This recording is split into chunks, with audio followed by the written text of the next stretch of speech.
The sky overhead darkened with a swift, almost aggressive urgency, mirroring the quiet storm brewing within Helen. A widow past 55, her face bore the serene etchings of countless miles and profound loss, a map of resilience etched by the relentless wind. She navigated another stretch of road, her vintage motorcycle a rumbling extension of her own steady heartbeat. Rain began its descent, at first a gentle whisper, then a determined drumming, transforming the asphalt into a slick, mirroring ribbon. For years, the steady thrum of her engine had been her sole companion, a deep, resonant hum that filled the void left by voices that had long faded into memory. It was the only sound that dared to interrupt the profound silence that had taken root in her world since her beloved had passed. The rhythmic roar was a shield against the quiet hum of her own grief, a constant physical presence that validated her existence in a world that often seemed to overlook those who carried their burdens with silent grace.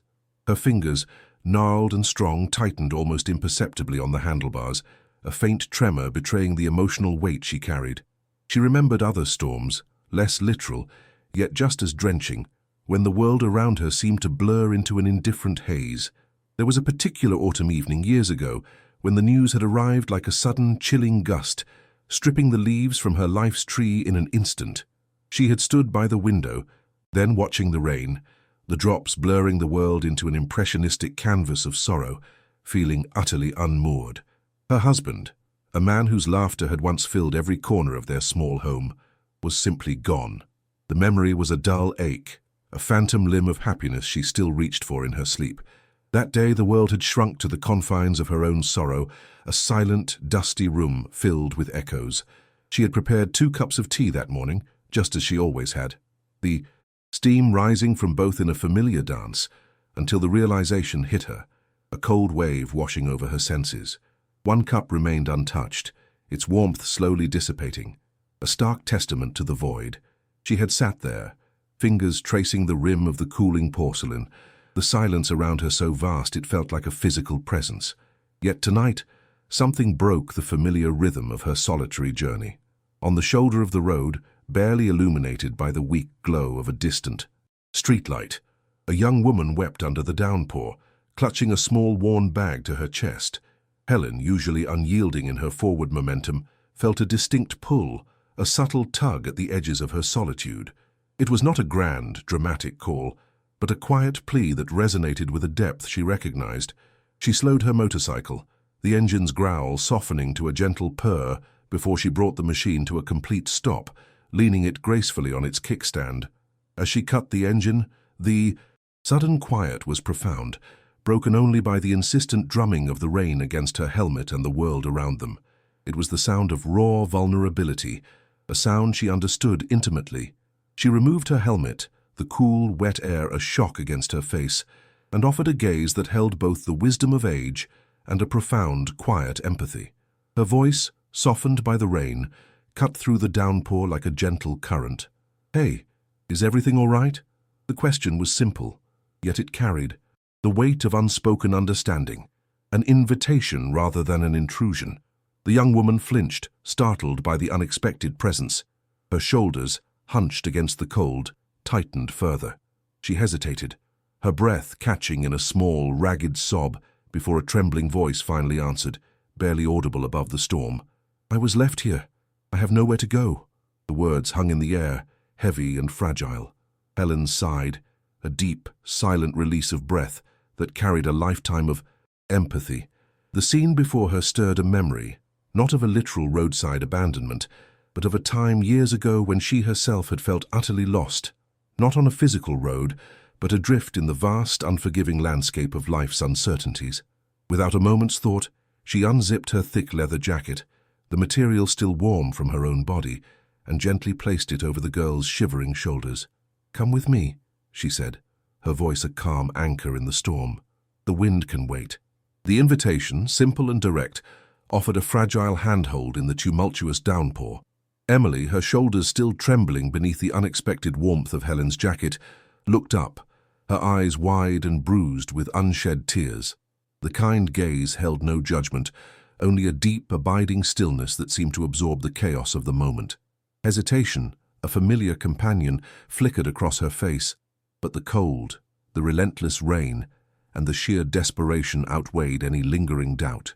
She nodded almost imperceptibly, a small weary movement. Helen in turn offered a small reassuring smile, a subtle curve of her lips that spoke volumes of understanding. "My workshop isn't far," Helen murmured, her voice steady against the incessant drumming of the rain on the asphalt. "We'll get you warm there."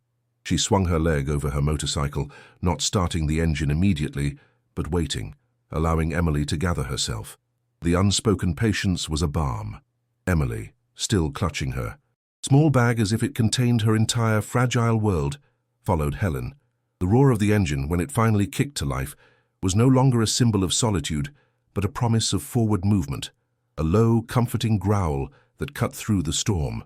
They rode slowly, deliberately, the motorcycle a silent sentinel against the elements, its single headlight piercing the wet darkness. Emily, huddled behind Helen, felt the steady rhythm of the older woman's breathing, the firm set of her shoulders. There was a quiet strength emanating from Helen, a palpable sense of having weathered many storms, both internal and external. The journey was short, yet in its measured pace, it felt like a passage, a transition from one state of being to another. Helen's workshop appeared out of the rainy gloom, a modest, unassuming structure, its corrugated metal roof a dull gleam under the streetlights. A single, amber-toned light spilled from a grimy window, a beacon in the encompassing darkness. The air around it carried a faint, comforting scent of oil, metal, and something else, something warm and organic, like lingering wood smoke or old coffee. Inside, the workshop was a simple, lived-in space, a sanctuary not just for machines but for memories. Tools hung in orderly rows on pegboards, their polished surfaces catching the dim light. Shelves groaned under the weight of spare parts, manuals, and an eclectic collection of weathered trinkets, a testament to a life deeply intertwined with mechanical craft. The lingering aroma of fresh coffee mingled with the metallic tang of machinery, and the soothing, rhythmic drumming of rain on the roof created a cocoon of sound that felt instantly calming. Helen gestured towards a worn armchair in a corner, draped with a heavy woolen blanket. "Get warm," she instructed, her voice gentle. "I'll put the kettle on again." As Helen moved with practiced grace towards a small electric kettle, Emily, still wrapped in the leather jacket, sank into the armchair. Its embrace was soft, yielding. The heat from a small space heater purred softly, chasing away the chill that had seeped into her bones. She watched Helen, observing the quiet efficiency of her movements. There was a deep respect in the way she handled the chipped ceramic mugs, the care with which she poured the steaming coffee. It wasn't just coffee, it was an offering, a small, tangible act of kindness. The steam rising from the mug she was handed warmed her cold fingers, and the rich, dark liquid brought a surprising sense of comfort.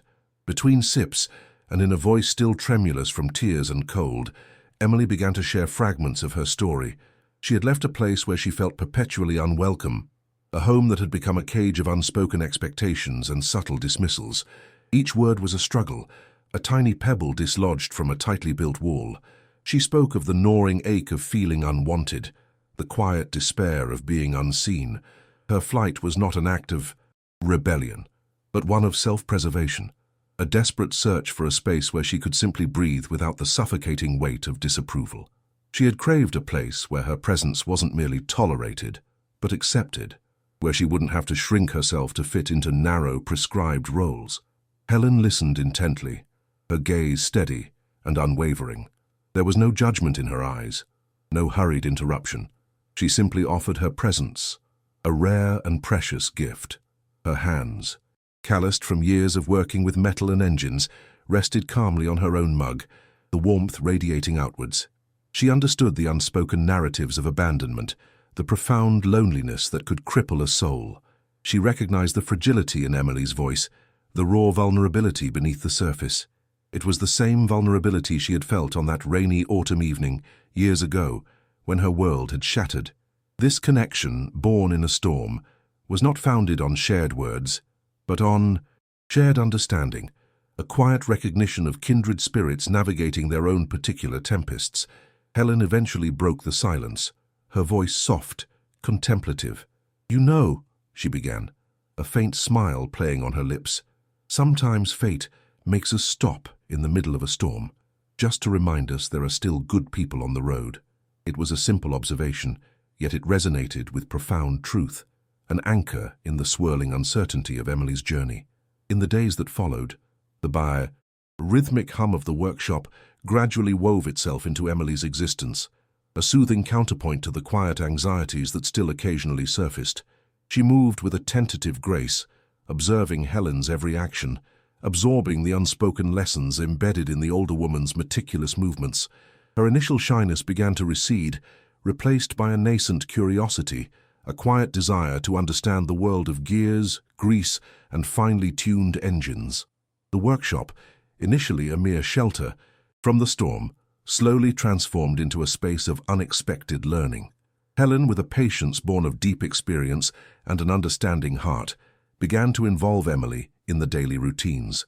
It started with simple tasks, handing Helen the right wrench, sorting nuts and bolts into their designated compartments, wiping down tools until they gleamed. Emily's hands, at first clumsy and uncertain, slowly gained confidence. The metallic scent that once seemed alien began to acquire a comforting familiarity. She learned the satisfaction of seeing a rusted part transform under the polish of a cloth, the subtle art of aligning components, the quiet pride in a job well done. Helen taught her how to change the oil, the slick, dark fluid draining with a satisfying gurgle, how to meticulously clean intricate engine parts, each one a small puzzle to be solved, and how to adjust a carburetor, the engine's purr deepening into a contented rumble. Each small victory, each new skill acquired, was a tiny seed of confidence planted in Emily's barren emotional landscape. Helen offered encouragement, not through effusive praise but through quiet affirmation, a nod, a shared glance of accomplishment, a slight smile that acknowledged the effort and the burgeoning competence. "Good hands," Helen would sometimes murmur, watching Emily carefully reassemble a component, and the simple words resonated with a warmth that Emily hadn't felt in a very long time. They were words of genuine recognition, seeing beyond her past hurts to the potential within. The workshop, once a solitary realm for Helen, began to hum with a new, gentle energy.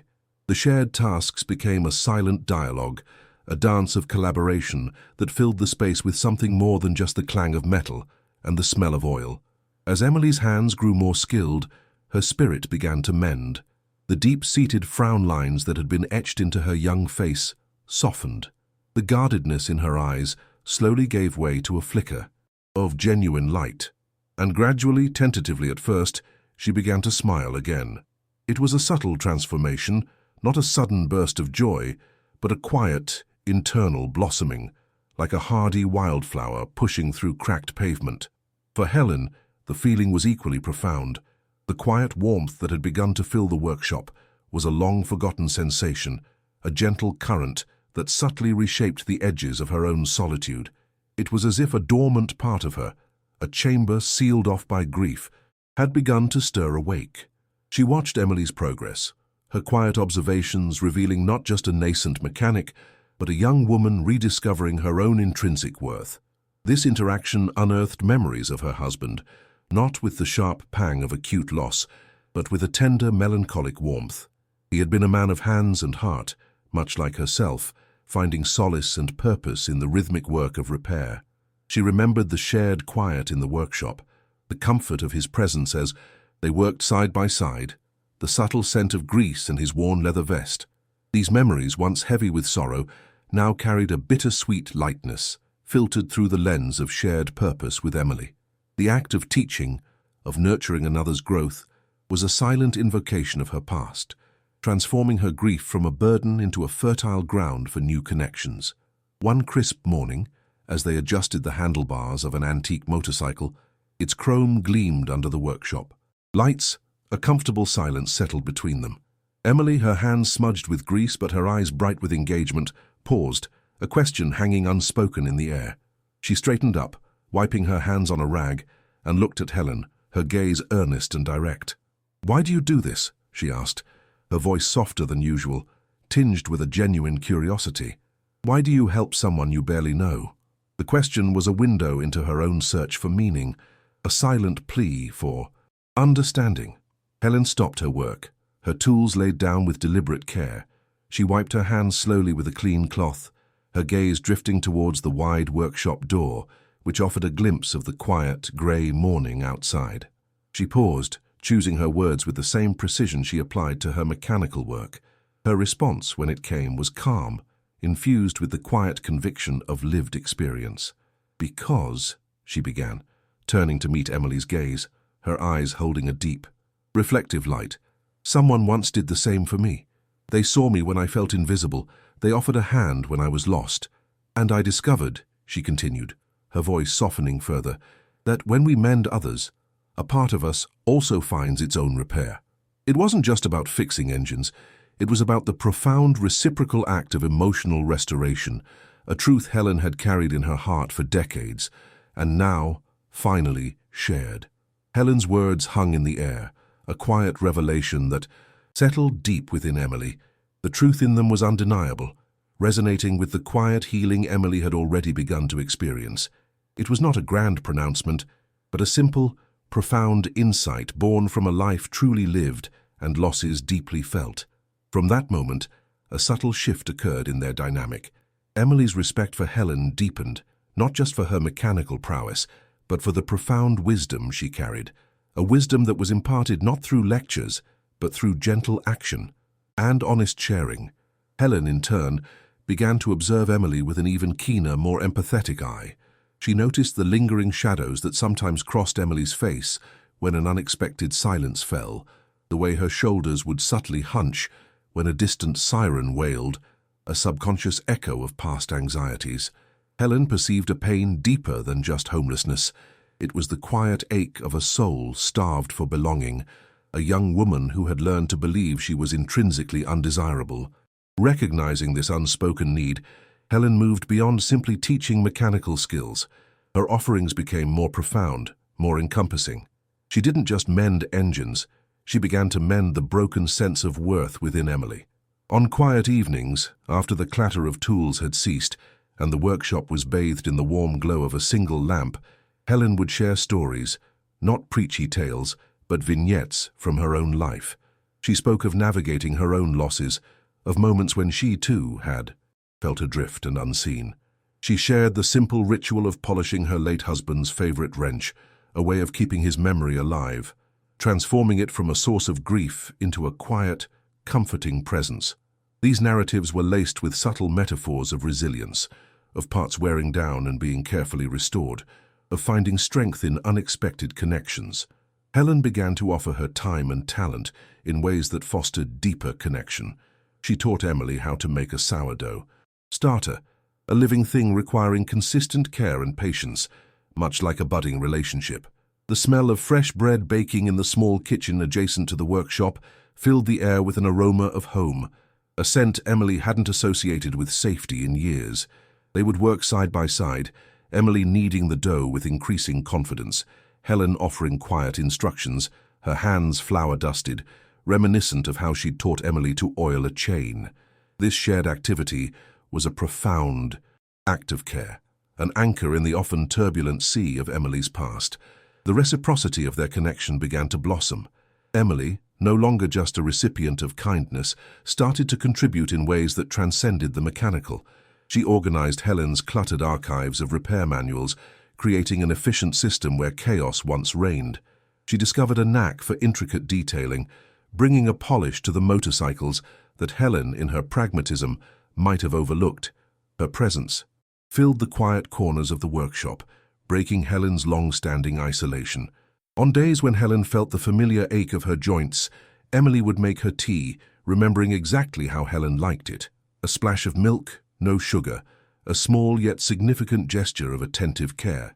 They found themselves laughing together, often over a clumsy mechanical mishap or a forgotten tool, and the sound of shared mirth, light and genuine, became another cherished addition to the workshop's symphony. This evolving bond was a testament to the idea that healing often comes not from what we receive, but from what we are empowered to give. Emily, through learning and contributing, was slowly reclaiming her agency, her sense of purpose. Helen, in nurturing Emily's growth, was simultaneously nourishing her own soul, finding renewed meaning in the act of selfless giving. The quiet solitude that had once defined her had begun to recede, replaced by the rich tapestry of a shared existence. Helen saw not just a young woman in need, but a reflection of her past self and a promise of continued grace. Their bond transcended the boundaries of benefactor and beneficiary. They were becoming companions, their lives intricately woven together by threads of kindness and mutual respect. The workshop, once just a place of repair for inanimate objects, had become a crucible of human connection, a space where lost souls found not just shelter, but a renewed sense of self and purpose. It was a silent testament to the enduring power of empathy, an unwritten protocol of human kindness. The daily ritual of shared meals, shared laughter, and shared work became the scaffolding for a new kind of family, built on the solid foundation of unwavering presence and quiet, consistent care. This was the silent architecture of their healing, brick by gentle brick, a true testament to the quiet strength of human connection. The quiet transformation blooming within Helen and Emily did not remain unseen. The subtle shifts in Helen's demeanor, the lighter step she carried, the faint, genuine smiles that now graced her lips more often, were noticed by the periphery of her small world. Mr. Henderson, the owner of the general store 2 blocks down, a man whose hurried politeness often bordered on indifference, started to notice. He had seen Helen for years, a solitary figure on her motorcycle, always polite, always quiet, always with a certain contained melancholy about her. Now, when she came in for supplies, she sometimes shared a brief, warm exchange with Emily, who occasionally accompanied her. He saw Emily too, a young woman whose initial guardedness had melted into an open, engaging presence. The change was not dramatic, but a gentle, persistent unraveling of old habits and new patterns. Mr. Henderson, a man more accustomed to the steady rhythm of commerce than the nuanced dance of human emotion, found himself pausing a beat longer as they left, a flicker of something akin to admiration stirring within him. The change wasn't confined to the general store. Other members of the small community, initially accustomed to Helen's quiet solitude, were drawn by the subtle radiance emanating from the workshop. The aroma of freshly baked bread, a new and comforting scent occasionally wafted from the small kitchen, replacing the usual metallic tang. Children, their bicycles in various states of disrepair, would sometimes stop by, drawn by the gentle atmosphere, asking if the nice lady with the big bike could take a look. Helen and Emily, now a practiced pair, would patiently mend broken chains, tighten loose spokes, and offer a kind word. The workshop slowly, organically, began to expand its circle of influence, becoming a quiet hub of understated generosity and practical kindness. It was no longer just a place for motorcycle repairs. It was a place where things, both mechanical and emotional, found their way back to working order. There were still moments when the world presented its customary indifference. A new city inspector, unfamiliar with Helen's quiet reputation, once arrived with a clipboard and a stern expression, questioning the unconventional arrangement of a young woman living and working in a commercial space. He spoke of regulations, of permits, of the proper boundaries. Helen, however, no longer retreated into the silence of old. Armed with a newfound sense of self-worth and the quiet confidence Emily's presence had cultivated, she met his inquiries with a calm, dignified articulation of their purpose. She explained, not defensively but with measured clarity, how Emily was an apprentice, learning a valuable trade, how the space functioned as both home and business, how they served the community. Emily, standing quietly by her side, added a few words about the security and learning environment Helen provided. The inspector, initially dismissive, found his bureaucratic resolve disarmed by their quiet conviction and the palpable sense of respectful cohabitation. He left not with a citation, but with a thoughtful nod, a subtle shift in his perspective achieved not through confrontation, but through calm, persistent dignity. The old pocket watch Helen's husband had carried, a treasured heirloom that had sat silently on her bedside table, its gears stilled by time and disuse, found new life. Emily, with Helen's guidance, had painstakingly cleaned and repaired its intricate mechanism, the delicate work a testament to their shared mechanical skill and growing bond. The watch, once a poignant symbol of irreplaceable loss, now ticked softly, a symbol of continuity, of time moving forward, and of cherished memories living on in new rhythms. It no longer simply marked the passage of a past life, but resonated with the vibrant pulse of a present shared existence. Helen sometimes would pull it from her pocket, not to check the hour, but to feel its gentle weight, a small, warm presence connecting her past to her hopeful future. The workshop itself, once a solitary bastion against the indifferent world, now radiated a quiet warmth, its tools and machines no longer just implements of a craft, but extensions of a benevolent spirit.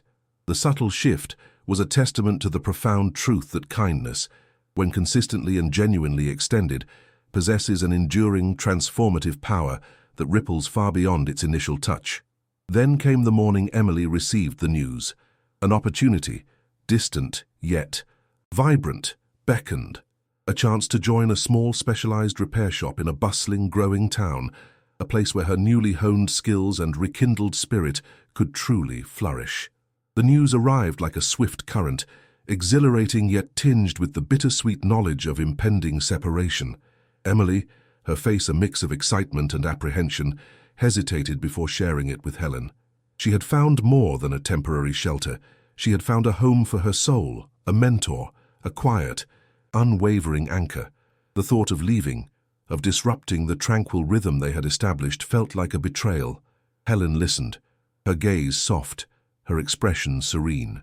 There was no trace of disappointment, no shadow of self-pity, only a deep, abiding pride. She knew this day would come. It was the natural progression of growth, the inevitable unfurling of wings she had helped to mend.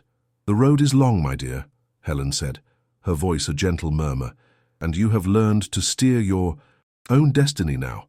This is your journey." Her words were an encouragement, a quiet push towards the horizon, a validation of Emily's burgeoning independence. She helped Emily prepare, packing her few belongings, offering practical advice, and, in quiet moments, sharing stories of her own first solo journeys, tales of unexpected challenges, and the thrill of self-reliance. On the day of her departure, the sun broke through the clouds, painting the wet asphalt with streaks of silver. Emily, standing by a small borrowed vehicle that would take her away, felt a lump form in her throat. She looked at Helen, whose eyes, though holding a hint of unshed tears, were resolute and filled with love. Before she left, Emily placed a small, carefully sealed envelope on Helen's workbench, nestled beside a well-oiled wrench. Inside, Helen later found a handwritten note and a delicate silver pendant shaped like a bird's wing. The note was brief, heartfelt.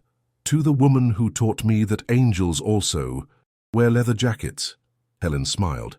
It was a private, profound moment, the warmth of the sentiment eclipsing any lingering sadness.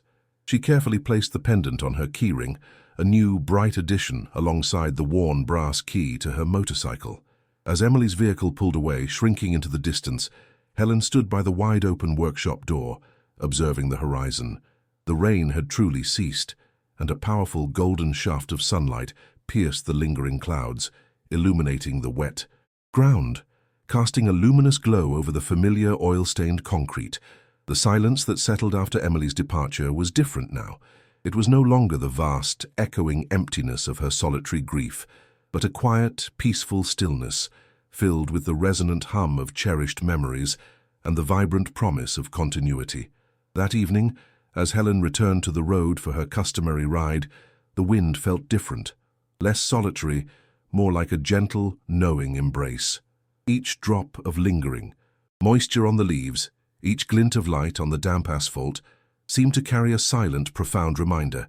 It was the enduring truth that kindness, even when born from the deepest wells of pain and loss, is the enduring light that keeps the soul's engines running, a beacon guiding not just the recipient, but also the giver, towards a future rich with quiet purpose and unexpected connection. The road ahead, though still long, no longer felt quite so lonely, for Helen carried within her the knowledge that she had not only mended a young woman's path, but in doing so had irrevocably repaired a vital part of her own heart. The stillness that now settled within Helen's workshop was not the quiet of emptiness, but the profound calm of a garden tended with love, where old wounds had finally become fertile ground for new growth. She often found herself tracing the polished chrome of a newly restored motorcycle, her hands moving with a practiced grace, a quiet smile playing on her lips. The air, once heavy with the scent of solitude, now carried the faint, lingering fragrance of baked bread and the vibrant energy of shared purpose. Every tool on the pegboard, every part on the shelves, held a whisper of Emily's presence, a silent testament to the bonds forged in kindness and mentorship. The rhythmic tick of her husband's repaired pocket watch, now a constant companion, was a gentle reminder that time moves forward, and with it, the potential for new chapters, new joys, new connections. The journey of Helen, the quiet biker, revealed a timeless truth. Grief, though a profound and often isolating force, is not an endpoint, but a crucible. It can refine the spirit, deepening empathy and broadening the capacity for compassion. Her story, woven with threads of quiet observation and selfless giving, reminds us that the true work of healing often begins when we extend ourselves outwards, nurturing the struggling spirits around us. The indifference of the world, once a heavy cloak of invisibility, can be subtly peeled away not by loud demands, but by persistent, quiet acts of humanity. Helen discovered that her greatest strength lay not in her ability to withstand storms alone, but in her courage to offer shelter, transforming her own solitude into a shared warmth. She learned that a heart does not heal by forgetting, but by finding new reasons to remember how to love, how to nurture, how to connect. The most beautiful gardens are not those without weeds, but those where every flower has learned to grow around its scars, stronger and more vibrant because of them. This was the spring of Helen's soul, a testament to the enduring power of empathy and the quiet strength found in genuine connection. Her journey, steeped in the contemplative wisdom of the open road and the grounded reality of her workshop, speaks volumes about the human spirit's capacity for renewal. It's a quiet testament to the fact that even when life leaves us stranded in the rain, there's always a chance for a new destination, for a gentle hand to guide us towards a horizon bathed in new light. This was the spring of her soul. If her story watered something in you, leave a flourish in the comments so we know you're here. Tell us what you learned. Don't let your own story wither in silence.